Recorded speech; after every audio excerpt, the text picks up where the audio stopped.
Et bah, ce serait pas le meilleur Raw de l'année.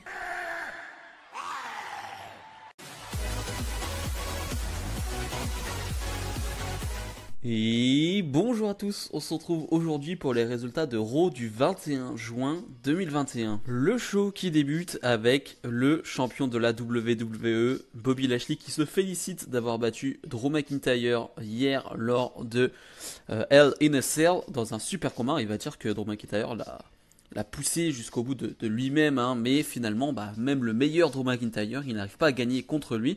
Et il nous dit forcément que Drew McIntyre, c'était un deal. Il n'a plus le droit maintenant de challenger Bobby Lashley pour le titre. Et finalement, c'est le New Day qui va arriver, donc avec Kofi Kingston et Xavier Woods. Et Kofi Kingston va beaucoup parler, hein, c'est pas toujours très intéressant ce qu'il va raconter, mais il va arriver à un point qui est intéressant, c'est que le mois dernier, Kofi Kingston a battu Bobby Lashley. Et donc Kofi Kingston qui va dire, en fait, je t'ai battu, donc je peux avoir une chance pour le titre, donc je te challenge à Money in the Bank. Bobby Lashley qui va accepter. Ok, c'est comme ça, c'est rapide. En 10 minutes d'euros, on sait déjà qui sera le prochain challenger de Bobby Lashley. Ok, je suis plus trop fan de ça. J'aime bien quand il y a des matchs pour déterminer le prochain challenger. Il y a un peu plus de compétition. Là, c'est vraiment du. J'ai envie quand même de te battre à Money in the Bank. Ok, j'accepte. Je trouve ça un peu trop facile, mais bref, on a l'habitude maintenant. Et Xavier Woods qui va parler, qui va surtout dire à Bobby Lashley, tu me sous-estimes beaucoup, et il va surtout beaucoup parler à MVP, il va lui dire de la fermer, tout simplement. Et il le challenge pour un match ce soir dans un Hell in a Cell. Ok, d'accord. Alors moi j'ai une théorie, c'est que USA Network qui diffuse Raw était pas hyper content que la Fox, donc qui diffuse SmackDown, eux, ils ont obtenu un Hell in a Cell match avec Roman Reigns face à Rey Mysterio.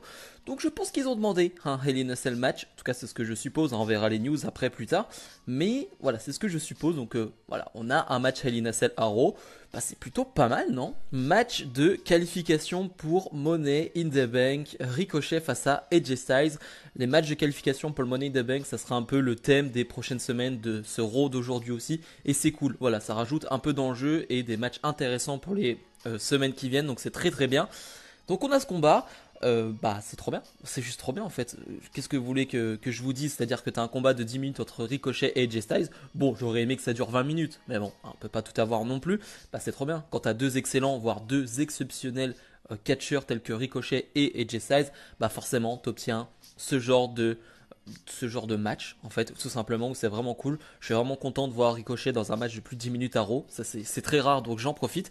Le match qui va tourner au moment où Viking Raiders vont intervenir, vont s'en prendre à Omos. Omos va essayer de les frapper à nouveau, mais va passer à travers la barricade. Ricochet va en profiter pour prendre par surprise AJ Styles en lui portant son finish out of nowhere. C'était magnifique. Victoire de Ricochet face à AJ Styles, pardon. Trop trop cool. Je trouve que c'est le bon choix. Peu importe la manière, il fallait que Ricochet soit dans le Money in the Bank.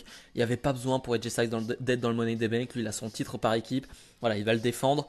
Mais c'est trop bien. Je suis content de revoir Ricochet un tout petit peu pushé. C'est pas le push de l'année. Mais en tout cas, il vient de gagner un match face à Styles. Il sera dans le Money in the Bank. J'ai trop hâte de le voir dans ce type de match. Match de qualification pour Money in the Bank en 2 contre 2. Donc on aura 2 qualifiés pour le Money in the Bank féminin.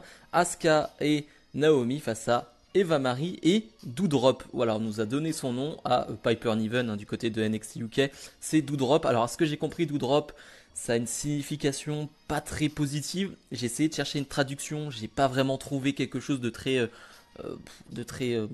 important, de très intéressant. Voilà, j'ai pas trouvé un vrai truc. Donc, si vous avez une vraie traduction pour Doudrop, je veux bien. Donc, on a ce combat où Doudrop va catcher toute seule parce qu'Eva Marie pas envie de catcher. Voilà, justement, elle a pas envie d'être sur le ring. On s'en doutait. Je sentais venir la gimmick de Eva Marie comme il y a 5 ans, qui ne veut pas catcher, qui ne veut pas arriver sur le ring, qui va laisser les autres catcher à sa place et qui essaye juste de voler la victoire. Voilà, elle essaye juste de faire les tomber quand Doudrop a pris le dessus, mais ça ne fonctionne pas. Et ce que j'ai apprécié dans le combat, qui est plutôt court, c'est pas un vrai bon combat, mais c'est que Doudrop à un moment donné, Eva Marie va faire le tag et Doudrop va dire eh ben non, je rentre pas. Tu m'as fait le coup, je te refais le coup.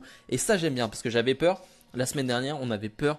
Eva Marie, quand elle arrive avec Doudrop, t'as l'impression qu'elle est répugnée par Doudrop. Elle a des réactions assez bizarres avec Doudrop. J'avais peur de la story un peu gênante, un peu malaisante.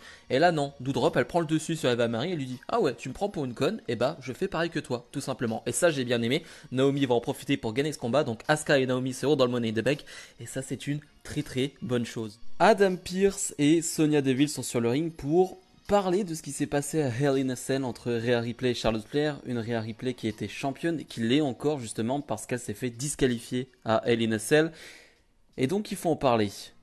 Parce que c'est pas terrible ce qu'elle a fait Rhea Ripley. On sait pas trop si elle est face heel Rhea Ripley, j'arrive jamais à savoir. Donc Rhea Ripley va arriver, va dire que elle s'en fiche. Elle a juste fait ce que Charlotte Flair aurait fait à sa place.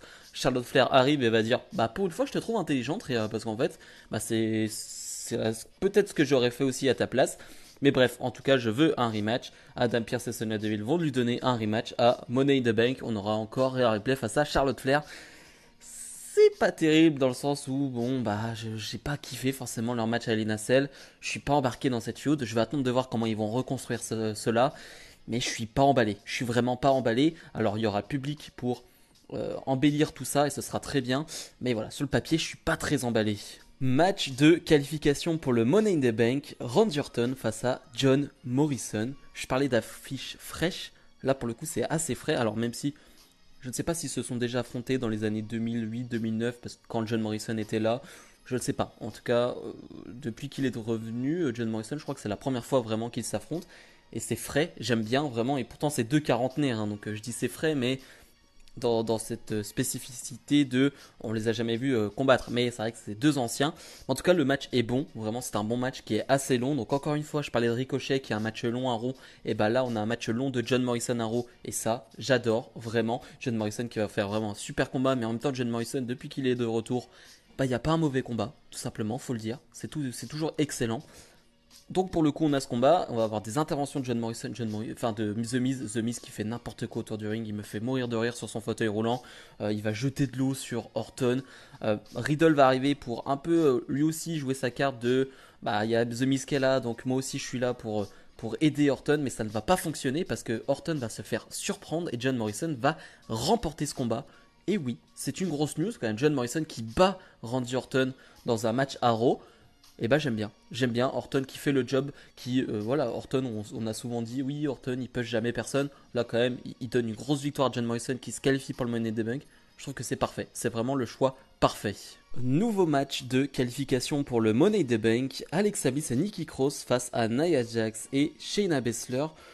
Le fait marquant du match, j'ai envie de dire, c'est Nikki Cross qui change de gimmick, qui est en super héroïne. Et j'ai trouvé ça génial. Alors j'ai vu beaucoup sur Twitter de personnes qui trouvaient ça nul, qui aimaient l'ancienne Nikki Cross un peu folle, qui était plus sombre, plus dark.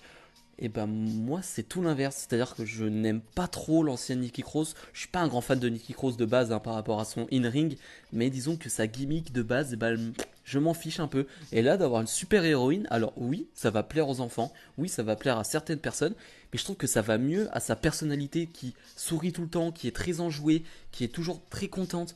Et je trouve que ça va très bien sa personnalité. Donc pour le coup, je trouve ça bien en fait. Je suis peut-être le seul, mais vraiment j'aime bien que Nikki Cross change de gimmick pour être une super héros. Et j'adore ça, vraiment. Le combat en soi, il n'y a pas grand chose à en dire. On va encore jouer sur le fait qu'Alexa Bliss va hypnotiser Reginald cette fois. Ça va jouer sur le combat parce que Nikki Cross va en profiter pour gagner le combat pour son équipe. Donc Alexa Bliss et Nikki Cross sont qualifiés pour le Money in the Bank.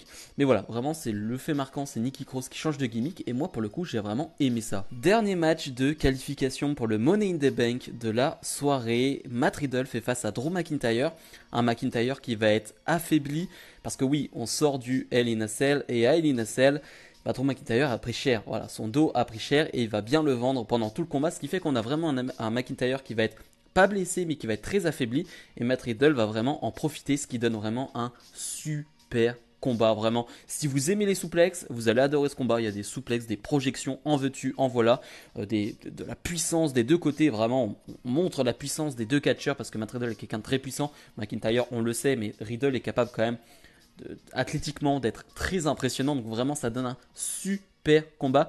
Matt Riddle qui va être même galvanisé parce que Orton va regarder ce combat, va venir pendant le combat, va venir regarder ça, et tu sens que Riddle il est content. C'est comme un enfant qui voit son père regarder son match de foot. Il est trop content, Matt Riddle.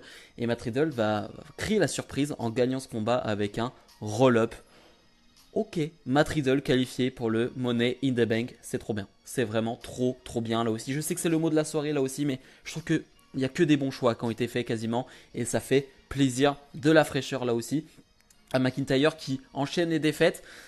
J'avais envie de dire qu'il va peut-être prendre une pause, mais la semaine prochaine, on sait déjà qu'il va affronter Orton et AJ Styles pour une dernière chance de qualification pour le Money in the Bank.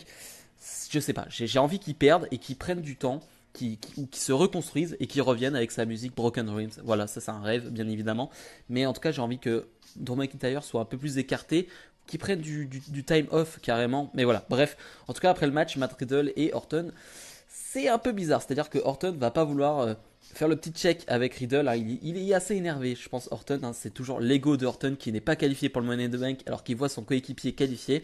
Toujours compliqué. Je suis pas sûr que ça veuille dire qu'il y a de la tension entre les deux, mais on travaille sur l'ego de Orton et je trouve ça plutôt bien joué. Le main event, donc, Bobby Lashley, le champion de la WWE, fait face à Xavier Woods dans un match Hell in a Cell. J'ai vu comme quoi c'était le premier match Hell in a Cell depuis genre 97 ou 98 à Raw. Donc ça fait quand même un petit moment. Hein. C'est quand même assez une grosse news. Hein. C'est quand même un truc assez huge qui vient de se passer. Et le combat est super. Là aussi, vraiment, le combat est super. Xavier Woods est parfait dans ce rôle-là de petit gars, entre guillemets, qui va jouer le babyface ultime, qui va être ultra, ultra combatif, qui, voilà, tu sais qu'il n'est pas capable normalement de battre un Bobby Lashley, mais voilà, il va tout donner, et c'est vraiment un super catcheur. On le dit pas assez, mais Xavier Woods, c'est un super, super catcheur. J'ai en mémoire là une prise qu'il va faire, enfin, il va faire une sorte de descente du coude à travers la table, enfin une table qui a été posée au préalable. Vraiment, c'est super. Vraiment, le combat est top. Il y a un peu de violence là aussi, un peu moins forcément qu'à Hell in a Cell, mais ça reste un bon combat, un bon main event d'Euro avec un Lashley qui est trop fort. Lui, par contre, il est trop fort. Pas comme Drew McIntyre, lui, il est trop fort. Il va gagner ce combat et va surtout continuer à attaquer Xavier Woods après le combat. Kofi Kingston va vouloir intervenir, mais la cage est fermée et finalement, il va s'en prendre à Xavier Woods sous les yeux de Kofi Kingston. Et ça, c'est vraiment beau. Ça, c'est de la violence pure. C'est vraiment ce qu'on veut. C'est vraiment tout ce qu'on veut. Donc, vraiment, j'ai bien aimé ce main event. J'ai bien aimé la fin. Et je trouve qu'on part bien sur cette feud entre Lashley et Kofi Kingston. Bilan de ce Raw. Pour moi, comme je l'ai dit en intro, c'est le meilleur Raw de l'année. Alors, bien évidemment, il y a des faiblesses comme le segment Rhea Ripley Charlotte Flair, comme le fait qu'il n'y ait pas de grande promo dans ce show.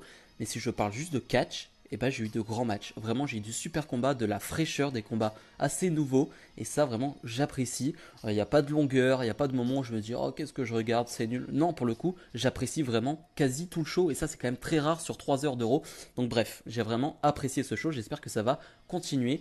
Dites-moi en commentaire ce que vous en avez pensé. Nous, on se retrouve dès demain, je pense, pour la review de NXT. Donc, n'hésitez pas à mettre le petit pouce bleu et à vous abonner. Salut, salut!